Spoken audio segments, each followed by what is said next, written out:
Ministri e Mbrojtjes Mimi Kodeli ka raportuar në Komisionin e Sigurisë për reformë ligjore në forcat armatosura në vitin 2016.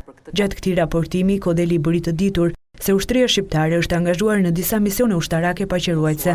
Sipas Ministrisë së Mbrojtjes, Shqipëria shumë shpejt do të ketë prezencë ushtarake edhe në luftën kundër ISIS. Një ligj që do të vi shumë shpejt në tryezën tuaj dhe që ka të bëjë me prezencën e ushtarakëve tanë në koalicionin global në luftën kundër ISIS-it ose Daeshit.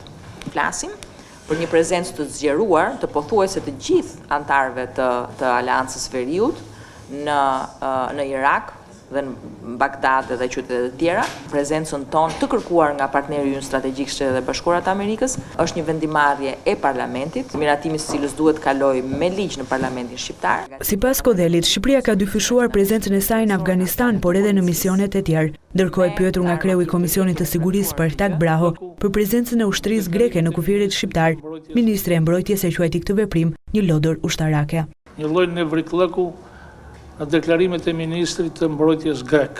Afruan edhe trupa në kufi, po më duken më tepër si lodra se sa si veprime të mirëfillta ushtarake. Gjithsesi ato quhen lodra ushtarake. Shpesh herë fqinjëtan hedhin parulla edhe për konsum të brendshëm politik. Gjithashtu në Komisionin e Sigurisë ka raportuar edhe zëvendës ministri i Brendshëm Stefan Çipa për veprimtarinë gjatë vitit 2016.